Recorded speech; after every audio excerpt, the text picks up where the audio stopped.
Et bonjour, bonsoir à toutes et à tous, et bienvenue dans ce cours sur le test de comparaison de deux échantillons à parier. Alors ce qu'on va apprendre aujourd'hui, ça va être les implications derrière un tel test, comment établir un test de comparaison de deux échantillons à parier, savoir quand utiliser la table de la loi normale centrée réduite, et savoir quand utiliser la table de Student. Alors je vous propose vite fait quelques petites définitions du coup pour vous aider à éclaircir qu'est-ce qu'il y a derrière un tel test. Alors en fait, c'est très simple, du coup, on va avoir un échantillon avec une modalité 1, du coup qui aura sa moyenne et son écart type, et un échantillon avec une modalité 2, qui va avoir sa moyenne et son écart type. Du coup, la particularité du test de comparaison de deux échantillons à parier, c'est que nos deux échantillons, du coup, ils comportent les mêmes individus, c'est-à-dire que dans l'échantillon 1, on va avoir les mêmes individus que dans l'échantillon 2, sauf qu'il va y avoir du coup deux modalités différentes. Par exemple, si on fait passer du coup un test à des individus et que plus tard du coup on leur fait passer un test, bah du coup en fait on a deux échantillons à parier. C'est-à-dire que c'est les mêmes individus mais à deux moments différents. Ou du coup si on leur fait passer un test et qu'après du coup on fait une expérience sur eux et qu'ensuite on leur refait passer un test, on a encore un échantillon, deux échantillons à parier. C'est les mêmes individus, mais à deux moments différents. Donc ce qu'on va vouloir savoir du coup, c'est toujours pareil, ça va être quelle est la probabilité du coup que les deux échantillons ne soient pas issus de la même population, et est-ce que cette probabilité est supérieure à un seuil. Donc pour faire ça, on va calculer la différence des échantillons, donc de l'échantillon 1 et l'échantillon 2, ce qui va nous donner du coup la moyenne, enfin une moyenne du coup des différences, noté XD pour moyenne des différences, et un écart type de ces différences, noté SD pour écart type des différences. Donc on a nos deux différences nos différences du coup d'échantillons, avec une moyenne de différence et un écart type de différence. Et ce qu'on va chercher à faire, c'est toujours pareil, ça va être de centrer et réduire ces valeurs. Donc la formule pour centrer et réduire, elle est toujours la même, je vous la donne ici. Donc x, une valeur moins mu divisé par sigma, mu, une moyenne divisé par sigma, l'écart type. Du coup, elle va encore être un peu modifiée cette fois-ci pour donner ça. Du coup, c'est la plus simple qu'on a vue jusqu'à maintenant, sauf que du coup, on a xd, du coup, enfin x bar d, la moyenne des différences, et SD, l'écart type des différences. Et du coup, cette formule, elle est simple, mais parce qu'en fait, il va y avoir juste un calcul intermédiaire, ça va être tout simplement de calculer les différences. Alors ça va nous donner un score empirique, et on va le comparer à un score théorique, pour savoir s'il est supérieur à ce score. Et si effectivement le score empirique est supérieur au score théorique, ça veut dire que les deux échantillons ne sont pas issus de la même population. Donc on va voir comment est-ce qu'on va faire pour construire un tel test. Du coup, ça va être la même chose, on va avoir du coup plusieurs étapes. Tout d'abord, on va poser les hypothèses, hypothèse H0 et H1. On va calculer une valeur empirique, ensuite une valeur théorique. On va comparer ces deux valeurs et on va établir une conclusion à partir de la comparaison de ces deux valeurs. Donc je vous propose deux exercices pour essayer de vous familiariser avec tout ça. Du coup, le premier exercice, c'est un groupe de 10 personnes de la faculté ont suivi 2 cours de mathématiques, voici leurs notes. Et la problématique, c'est les étudiants ont-ils eu significativement une note différente dans le cours 1 que dans le cours 2. Donc là, on peut bien voir qu'effectivement, on a les mêmes individus, mais pour deux modalités différentes. Du coup, c'est les mêmes 10 personnes, mais pour le cours 1 et pour le cours 2. Alors qu'avant, du coup, on avait eu pour une même modalité, du coup, deux groupes de personnes. Alors que là, du coup, on a un seul groupe de personnes pour deux modalités. Donc on va poser les hypothèses. H0, c'est les étudiants n'ont pas eu significativement une note différente que dans le cours 1 que dans le cours 2. Et H1, les étudiants ont eu significativement une note différente dans le cours 1 que dans le cours 2. Donc voilà, l'hypothèse H0, ça va toujours être, souvenez-vous, qu'il y a une différence significative, et H1, qu'il n'y a pas de différence significative. H0, ça va être, qu'il n'y a pas de différence significative, et H1, qu'il y a une différence significative. Donc maintenant, on va calculer la valeur empirique, avec la formule du coup qui avait été donnée plus haut. Du coup, on va calculer tout d'abord pour avoir cette valeur empirique, il nous faut, comme je vous ai dit, un calcul intermédiaire, ça va être la différence entre le cours 1 et le cours 2. Donc il est donné dans ce tableau-là. Du coup, ce qu'on peut voir ici, c'est qu'on a, pour l'étudiant 1, la différence entre le cours 1 et le cours 2, c'est 1, c'est 18 moins 17, ça fait 1. Pour l'étudiant 2, la différence, c'est 17 moins 18, ça fait moins 1. L'étudiant 3, c'est 19 moins 17, ça fait 2, etc., etc. Du coup, pour tous les étudiants.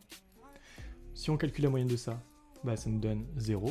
C'est-à-dire que si on fait 1 plus moins 1 plus 2 plus moins 2 plus 3 plus moins 2 plus moins 1 plus 0 plus 1 plus moins 1, le tout divisé par 10, le nombre d'individus, ça va nous donner 0.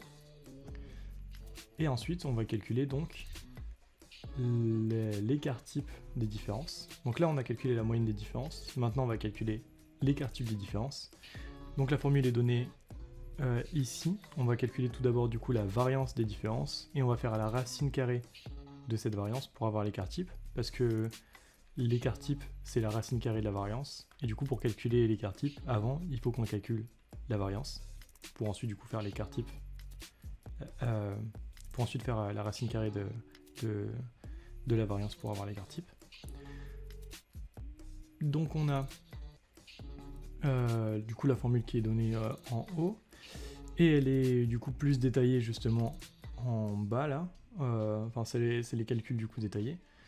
Donc ce qu'on va faire du coup, c'est qu'on va calculer les différences entre entre les différences du coup entre le cours 1 et le cours 2, et la moyenne des différences, et on va diviser le tout par n-1. Donc on peut voir du coup sur le calcul d'en bas, on fait les différences entre les deux cours pour l'individu 1, donc c'est 1 moins 0, la moyenne des différences au carré, plus la différence entre les deux cours pour l'individu 2, c'est moins 1, moins la moyenne des différences, c'est 0 au carré, plus la différence entre les deux cours pour l'individu 3, moins la moyenne des différences, c'est 0 au carré, etc., etc. On divise le tout par n-1. Donc là, en fait, on le voit à la fin de la formule, c'est 10 moins 1. Donc j'aurais pu mettre 9 du coup, mais j'ai préféré du coup détailler le calcul. Donc c'est 10 moins 1. Ce calcul du coup nous donne le résultat 2,8889. Donc on a la variance des différences, c'est 2,8889. Et du coup maintenant, si on veut avoir l'écart type, on fait simplement la racine carrée de ça, ce qui va nous donner du coup l'écart type qui vaut 1,6997. Donc maintenant on a tout pour résoudre cette équation. Donc on a x bar d 0 donc divisé par sd 1,6997 divisé par racine de n qui vaut 10, ce qui nous donne 0. Donc maintenant on va calculer notre valeur théorique. Donc ici on est dans le cas d'un test de student, parce que du coup on a un groupe de 10 personnes. Du coup on utilise un test de student dans le cas d'un test de comparaison de deux échantillons à parier si on a moins de 60 individus, et si on en avait plus, on aurait utilisé la table du coup la table de la loi normale centrée réduite. Comme ici du coup on a un groupe de 10 personnes, c'est moins que 60, donc on va utiliser un test de student. Si vous vous souvenez donc pour le cas d'un test de student, il faut une valeur P alpha et un degré de liberté. Donc alpha c'est 0,05. Si on vous en demande pas un en particulier, prenez celui-là, c'est une référence. 0,05 c'est celui qu'on prend habituellement. Et du coup prenez 0,05 si on vous en demande pas un en particulier. Donc le degré de liberté ici il vaut n-1, ce qui nous donne 9. Si vous vous souvenez du coup pour le test de comparaison de deux échantillons indépendants, on a le degré de liberté du coup c'était le nombre d'individus dans le groupe 1 plus le nombre d'individus dans le groupe B moins 2, parce qu'on avait deux groupes, mais là du coup comme on n'a qu'un groupe, c'est juste le nombre d'individus moins 1, du coup ce qui nous donne 9. Si on cherche dans la table de student, ce qui correspond du coup à une probabilité 0,05 et un degré de liberté qui vaut 9, ça nous donne 2,26, donc on a notre valeur théorique. Et si on compare maintenant ces deux valeurs, on se rend compte que notre valeur empirique est inférieure à notre valeur théorique, parce que notre valeur empirique, du coup, elle valait 0, et notre valeur théorique, elle vaut 2,29. Donc en conclusion, ce qu'on peut conclure de tout ça, c'est que on ne rejette pas l'hypothèse nulle avec un seuil alpha est égal à 0,05. Les étudiants n'ont pas eu une note significativement différente dans le cours 1 que dans le cours 2. Donc maintenant je vous propose un second exercice. Donc ici, un groupe de 100 personnes de la faculté ont suivi 2 cours de mathématiques. La différence de notes dans les 2 cours a pour moyenne 1,5 et pour écart type 10. La question du coup est toujours la même, les étudiants ont-ils eu significativement une note différente dans le cours 1 que dans le cours 2 ? Cette fois, donc, comme on peut voir, on nous donne la moyenne des différences et l'écart type des différences. Donc on pose les hypothèses, qui sont toujours les mêmes du coup. Les étudiants n'ont pas eu une note significativement différente dans le cours 1 que dans le cours 2, et H1, les étudiants ont eu significativement une note différente dans le cours 1 que dans le cours 2. On va calculer notre valeur empirique, c'est toujours du coup le même calcul. Ici on a 100 personnes, donc on va utiliser une table de la loi normale centrée réduite, mais le calcul est le même que ce soit pour une table de la loi normale centrée réduite que pour une table de student. Donc on va faire exactement le même calcul. On a 100 personnes, donc c'est 100, c'est supérieur à 60, donc voilà, on va utiliser une table de la loi normale centrée réduite. Donc on a du coup dans l'énoncé directement la moyenne des différences, donc 1,5, et l'écart type des différences, qui est 10. Donc on peut résoudre l'équation tout de suite. Donc x bar d, la moyenne des différences, c'est 1,5, divisé par SD, l'écart type des différences, qui vaut 10, divisé par la racine du nombre d'individus, qui vaut 100, ce qui nous donne du coup au total 1,5. Si on calcule notre valeur théorique maintenant, on va chercher dans la table de la loi normale centrée réduite, là où se trouve 0,05, parce que du coup c'est le seuil qu'on a pris. Si on vous en donne pas un, pareil du coup, vous prenez 0,05. Donc on cherche au milieu, et on trouve un score Z associé à cette probabilité qui vaut 1,96. Ok. Donc si on compare ces deux valeurs, on se rend compte que 1,5 est inférieur du coup à 1,96.